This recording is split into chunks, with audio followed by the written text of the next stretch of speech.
عبداللہ بن ابی کی تاج پوشی کی رسم ہونے والی تھی، اس کو معزول کر کے محمد صلی اللہ علیہ وسلم کو مدینہ کا صاحب اقتدار اور سربراہ بنا دیا گیا، آرمی چیف بنا دیا گیا، چیف جسٹس بنا دیا گیا، وَجَعَلْنِي مِن لَّدُنْكَ سُلْطَانًا نَصِيرًا، اور کیا ہونا تھا؟ بھائی بن گئے تھے، انصار بن گئے تھے، صرف آپ کے لیے نہیں، آپ کے ساتھیوں کے لیے مواخات ہو گیا تھا۔ بڑی خوبصورت طریقے سے یہ دعا رسول اللہ صلی اللہ علیہ وسلم کے لیے قبول ہوئی۔ یاد رکھیے گا قرآنی دعائیں، اور خاص طور پہ وہ قرآنی دعائیں جو اللہ سبحانہ تعالیٰ نے انبیاء کو تاکید فرمائی ہے، وہ ضرور قبول ہوتی، ان کو ضرور پڑھا کر۔ اللہ سبحانہ تعالیٰ نے امت رسول صلی اللہ علیہ وسلم کو اور محمد صلی اللہ علیہ وسلم کو قرآن میں گنی چنی دعائیں سکھائیں۔ ایک آپ کو کیا کہا گیا؟ قُرْ رَبِّ زِدْنِی عِلْمًا، کہ محمد صلی اللہ علیہ وسلم آپ یہ دعا کیا کریں کہ میرے علم میں اضافہ۔ ابھی ہمیں کل پرسوں کیا دعا سکھائی گئی تھی؟ آپ کیا کہو؟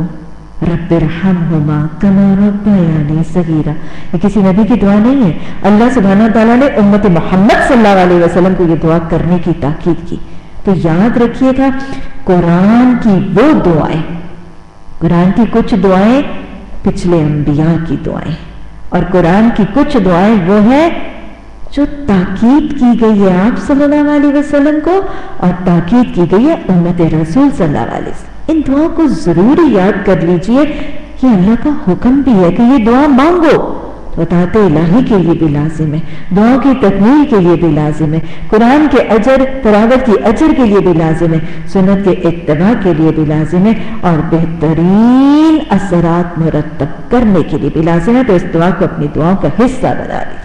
خاص طور پہ وہ بچیاں جو اپنے گھروں سے رخصت ہو کے نیکے سے سسرال جانے والی ہوتی ہے نا، اور پھر ان کی زندگی کا ایک نیا شعبہ شروع ہو رہا ہے۔ بچوں کو بھی میں اکثر کہا کرتی ہوں، لڑکوں کو بھی میں کہتی ہوں شادی سے پہلے یہ پڑھا کریں، ان کی زندگی کا ایک بہت بڑا مرحلہ شروع ہو رہا ہوتا ہے، اور بچوں کو میں ضرور یہ کہا کرتی ہوں کہ یہ پڑھ لیا کریں، اس کو اپنی نماز پہ رکھ لیں، اس کو چلتے پھرتے پڑھیں، اس کے خوبصورت ترین اثرات مرتب ہوتے ہوئے آپ نے دیکھے ہیں نا، تو بس اس کو اپنی زندگی میں شامل کر لیجیے۔ اور پھر آپ نے فرمایا آپ کو اللہ سبحانہ تعالیٰ نے یہ بھی کہہ دیا، آپ کہہ دیجئے جاء الحق وزهق الباطل، اعلان کر دیجئے کہ حق آ گیا اور باطل مٹ گیا۔ باطل تو مٹنے ہی والا ہے۔ یہ آپ نے کب اعلان کیا تھا؟ فتح مکہ کے وقت، جب آپ صلی اللہ علیہ وسلم کے حکم سے بت توڑے جا رہے تھے، بتوں کو ڈھایا جا رہا تھا، خانہ کعبہ کے اندر کی تصویریں جو ہیں ان کو بھی نکالا جا رہا تھا، تو اس وقت آپ صلی اللہ علیہ وسلم فرما رہے تھے جاء الحق وزهق الباطل، کہ حق آ گیا، حق غالب ہو گیا اور باطل چلا گیا۔ ہم اس قرآن کے سلسلہ تنزیل میں وہ کچھ نازل کر رہے ہیں جو ماننے والوں کے لیے تو شفا اور رحمت ہے، مگر ظالموں کے لیے خسارے کے سوا کسی چیز میں اور اضافہ نہیں کرتا۔ یہ کیا کہا جا رہا ہے؟ قرآن کی آیات کو کہا جا رہا ہے کہ وہ شفا ہے اور رحمت ہے۔ قرآن کی آیات شفا ہے، اس میں کوئی شک کی بات، شفاء للناس ہے، سب لوگوں کے لیے شفا ہے، اور رحمت بھی ہے، لیکن کن لوگوں کے لیے؟ سب لوگوں کے لیے شفا، اور سب لوگوں کے لیے باعث رحمت نہیں ہے۔ کن لوگوں کے لیے؟ للمؤمنین، جو لوگ ان پر ایمان لاتے۔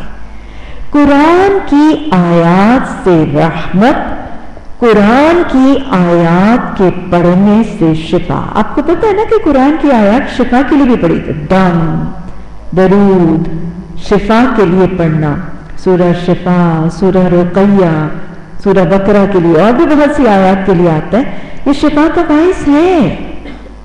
لیکن ان سے شفا کن کو ملے گی؟ سب کو؟ جادو سے، ٹونے سے، حسد سے، نظر سے، بیماریوں سے، دردوں سے، بہت سی چیزوں سے شفا ہے ان میں، لیکن کن کو ملے گی؟ سب کو نہیں ملے گی، ان لوگوں کو ملے گی جو ان پر ایمان رکھتے ہیں۔ قرآن کی آیات، قرآن پڑھ کے دم یا قرآن کی آیات سے شفا پانے کے لیے شفا صرف ان کو ملتی ہے جو اس پر ایمان لاتے، جو مانتے ہیں کہ یہ اللہ کا کلام ہے، اور جن کے دلوں میں ان آیات کو، جن کو وہ شفا کے لیے پڑھ رہے ہوتے ہیں نا، پختہ یقین اور کامل ایمان ہوتا ہے کہ اس سے مجھے شفا ہوگی۔ دعویٰ ڈول ہو کر پڑھنے والے